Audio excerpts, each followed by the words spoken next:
낀 안중근.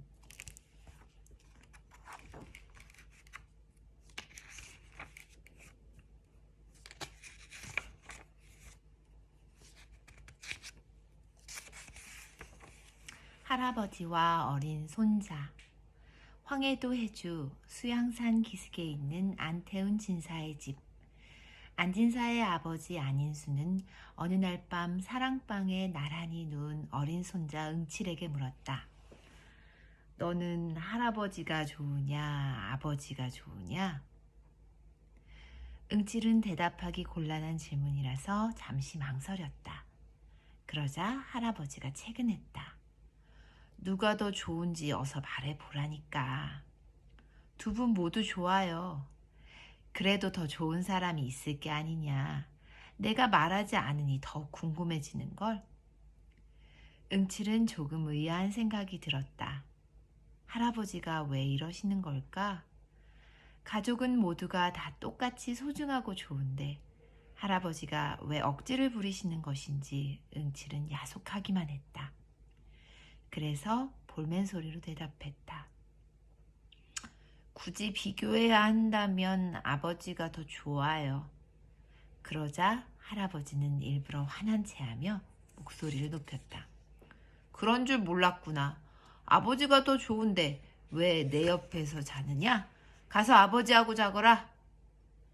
그 말이 떨어지자마자 응칠은 벌떡 일어나서 옷가지를 주섬주섬 주워 입었다. 깜짝 놀란 할아버지가 손자의 손을 붙들었다. 옷은 왜 입니?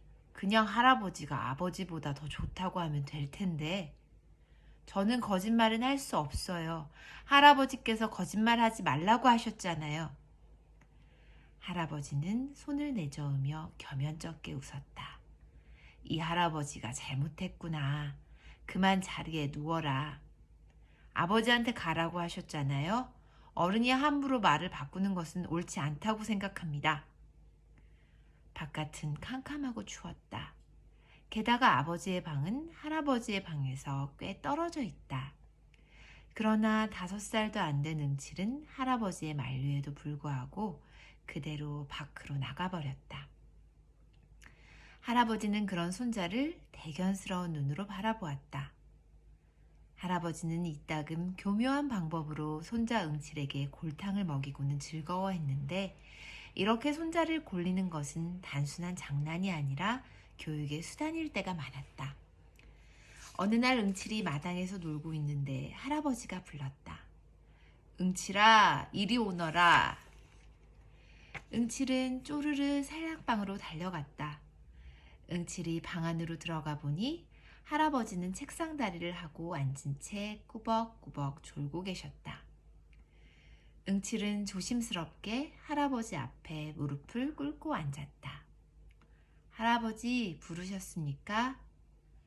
할아버지는 아무 소리도 들리지 않는다는 듯 가볍게 코를 골기까지 했다. 응칠은 고개를 갸우뚱거렸다. 방금 나를 부르셨는데 그런데 이렇게 빨리 잠이 드시다니 뭔가 이상한걸? 그동안 여러 차례 할아버지한테 골탕을 먹은 적이 있기 때문에 응칠은 수상쩍은 생각이 들었다. 응칠이 한참 동안 기다렸지만 할아버지는 눈을 뜨지 않았다. 무릎을 꿇고 있던 응칠은 다리가 저려와서 한쪽 다리를 살그머니 뻗었다. 그때 할아버지가 눈을 번쩍 떴다. 깜짝 놀란 응칠은 얼른 뻗었던 다리를 오므렸다. 할아버지, 제가 왔는데요. 왜 부르셨어요? 응. 할아버지는 건성으로 대꾸하고는 다시 고개를 꾸벅였다. 알았다. 할아버지는 졸고 계시는 게 아니야. 내가 어떻게 하시는지 보시려고 일부러 조는 척하고 계셔. 응칠은 시치미를 떼고 할아버지의 목을 흔들었다. 할아버지가 눈을 뜨고 호통을 쳤다. 이 녀석아, 어른 몸에 함부로 손을 대는 법이 아니라고 가르치지 않았느냐? 할아버지께서 넘어지실 것 같아서 깨워드리려고 그랬어요. 다치실지도 모르는데 그냥 지켜보기만 하는 것보다는 낫잖아요. 그 말에 할아버지는 너털 웃음을 터뜨렸다. 그래, 사실은 졸고 있었던 것이 아니다. 그런데 왜 내가 조는 채 했는지 그 이유를 짐작하겠느냐? 예, 할아버지께서 안 보실 때 제가 어떤 행동을 하는지 알아보시려고요. 맞았다. 남들이 보고 있을 때와 안 보고 있을 때의 행동이 다르다면 선비라고 할 수 없지. 하지만 저는 발이 저려 혼났어요. 겨우 그 정도 꿇어앉아 있었다고 발이 저려?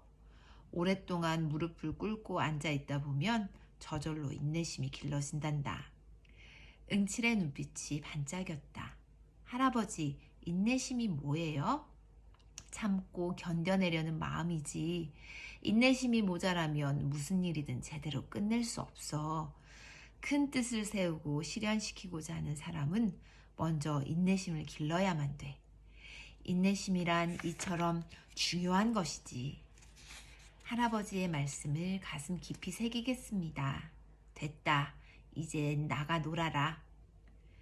응칠에 대한 할아버지의 교육 방법은 이런 식이었다. 할아버지 안인수는 일찍이 진의 현감을 지낸 분으로 성품이 어질고 어려운 사람을 잘 도와 명망이 높았다. 그는 슬하에 육남 3녀를 두었는데 응칠의 아버지 안태우는 셋째 아들이었다. 안태우는 14살 때 과거에 급제하여 진사가 되었다. 그 뒤 조씨와 결혼하여 3남 1녀를 낳았는데 맏아들이 중근, 곧 응칠이고 둘째 아들이 정근, 셋째 아들이 공근, 막내딸이 성녀이다. 중근은 16살이 되기까지는 본명인 중근보다는 아명 응칠로 불렸다. 응칠이라는 아명을 갖게 된 데에는 남다른 사연이 있었다. 1879년 9월 2일 새벽, 안진사는 이상한 꿈을 꾸었다. 집채만한 호랑이가 집 안으로 들어와서 대청에 떡하니 버티고 앉는 꿈이었다. 공교롭게 그의 아내 조씨도 그날 예사롭지 않은 꿈을 꾸었다. 북두칠성이 마당에 떨어지는 꿈이었다. 그날 조씨는 사내 아이를 낳았다. 아기의 가슴과 배에는 7개의 검은 점이 박혀 있었다. 이 아이는 북두칠성의 정기를 받은 아이가 틀림없어 반드시 큰일을 할 아이야. 안진사는 아기의 몸에 7개의 점이 있다고 해서 응칠이라는 아명을 붙여주었다. 이 아기가 바로 안중근이다. 중근이라는 이름은 할아버지가 지은 것으로 생각과 행동이 침착하고 무거우라는 뜻으로 돌림자인 근자에 무거울 중자를 붙인 것이다. 안중근은 고려 말기에 유명한 학자인 안향의 26대 손이다. 당시 안중근의 집은 만석의 농사를 짓는 큰 부자였고 고래등 같은 기와집은 언제나 수십 명의 하인과 손님들로 붐볐다. 할아버지는 첫손자 응칠을 무척 사랑하고 귀여워했다. 대부분의 아이들은 어릴 적에 주로 부모님과 지내게 마련이지만 응칠은 할아버지의 사랑방에서 지내는 시간이 더 많았다. 현감을 지낸 할아버지는 학문이 뛰어난 분이었다. 응칠아, 사람 구실을 옳게 하려면 먼저 글부터 배워야 한다. 할아버지는 틈나는 대로 어린 응칠에게 글을 가르쳐 주었다. 뒷날 안중근이 훌륭한 글을 많이 남길 수 있었던 것도 이때 할아버지로부터 제대로 글을 배운 덕분이었다.